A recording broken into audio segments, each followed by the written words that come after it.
Hello everyone, welcome and welcome back to the channel. It's so good to have you here. In today's video, I want to share with you all how to prepare the best Nigerian party style smoky jollof rice. I hope you enjoy watching this video. My name is Oge and you're welcome to my kitchen.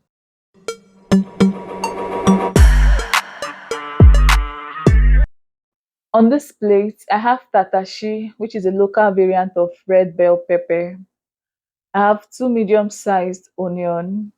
I have some fresh tomatoes, Scotch bonnet pepper, and ginger and garlic. I'll cut them up and blend into a smooth puree. My protein of choice for this recipe is chicken, and I've gone ahead to wash my chicken properly. I added the chicken into my pot and I went in with some seasoning. I added some chopped onion, ginger and garlic paste, curry powder, chicken seasoning, dry thyme. I used about half a tablespoon of each seasoning. I also added seasoning cubes, salt, and roughly blended Scotch bonnet pepper. I'll drop the list of ingredients in the description box below. Please do well to check it out later. After adding my spices, I gave it a good stir until they combined properly. And then I covered the pot and allowed this to steam on low heat without adding any extra water for about 7 minutes. 7 minutes later, I went back to check on it, and this is what we have. The chicken has released a lot of stock, and I added a little water to it because I want the chicken stock to be a bit concentrated. I gave it one quick stir, covered, and I continued to cook. After about 10 minutes, this is what we have. Our chicken is properly cooked at this point.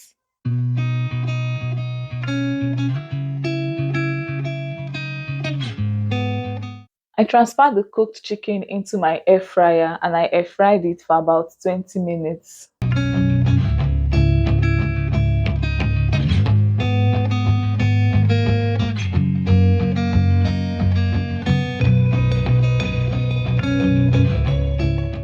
I transferred the blended tomatoes into my pot and I'll cook this on low heat until the water in it dries up. While the tomato is cooking, I'll go on to prepare my rice. For this recipe, I'll use about 3.5 cups of rice. I'll wash the rice multiple times until the water runs clear. This will help remove the dust and some unwanted particles in it. After washing it thoroughly, I'll proceed to pour hot water over the rice. I'll allow it to sit in the hot water for about 10 minutes. This is to help remove some of the starch in the rice, and then I'll rinse it out and set it aside.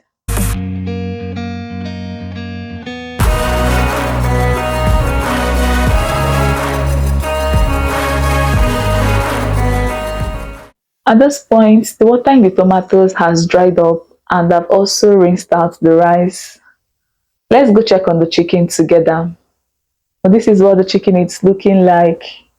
This is really nice, golden brown on the outside, and you can tell that this chicken looks super juicy.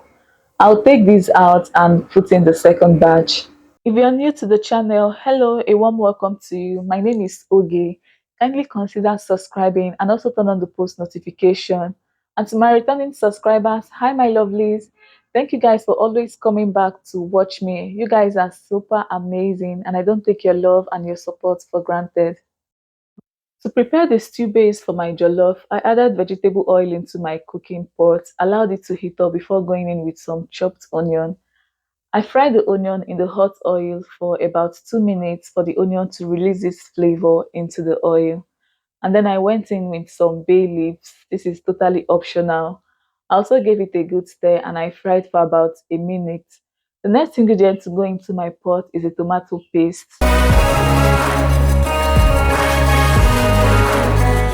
After adding the tomato paste, I used my spoon to break it up and I fried on medium heat until the taste became sweet and it was ready to accept the tomato mix.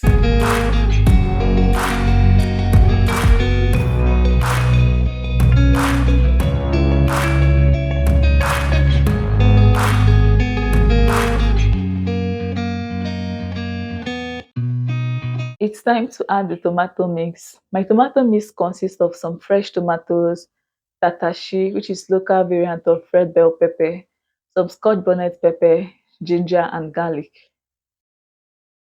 I'll fry this on medium heat until it is ready to accept the rest of my spices. And you know the tomato is ready when you see oil floating on top of it like this.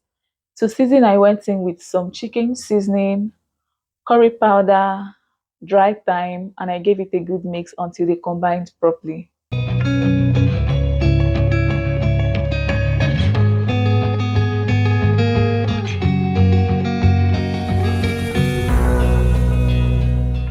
I also added seasoning cubes, salt to taste, and I gave it a good stir. I noticed at this point that the stew was so thick, so I added a little bit of my chicken stock to loosen it up a bit.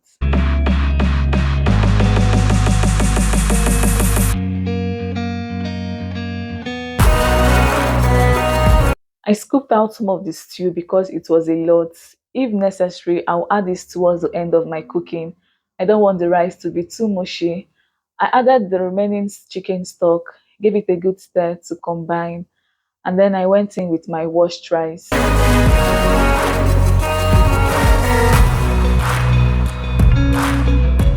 After adding the rice, I stirred thoroughly to ensure that the rice was well coated with the stew. And while doing this, please don't forget the sides of the pot.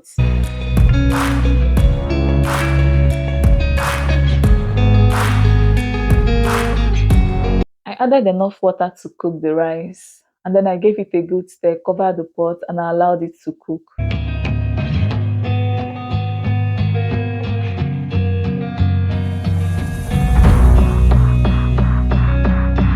After cooking for about 8 minutes, I went back to check on it, and this is what we have.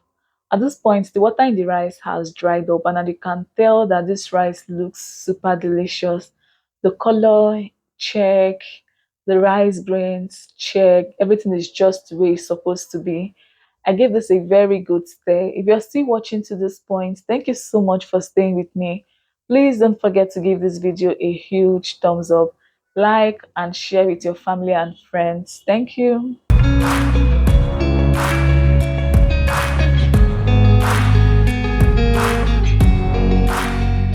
The rice is ready at this point, but I wanted it to get burnt a bit. But then the rice refused to burn. But this is it, guys. We've come to the end of this video. You can see this jollof is giving everything it's supposed to give. Let me know if you'll be trying out this recipe. This recipe is super simple, and you end up with a delicious pot of yummy, smoky patty jollof rice. I hope you enjoyed watching this video. It's time for me to dish this into my plate. Thank you all for stopping by. I hope you enjoyed watching. Please, please, please don't forget to give this video a huge thumbs up. Subscribe to the family if you're yet to do so. I'd love to see you all in my next one. Bye.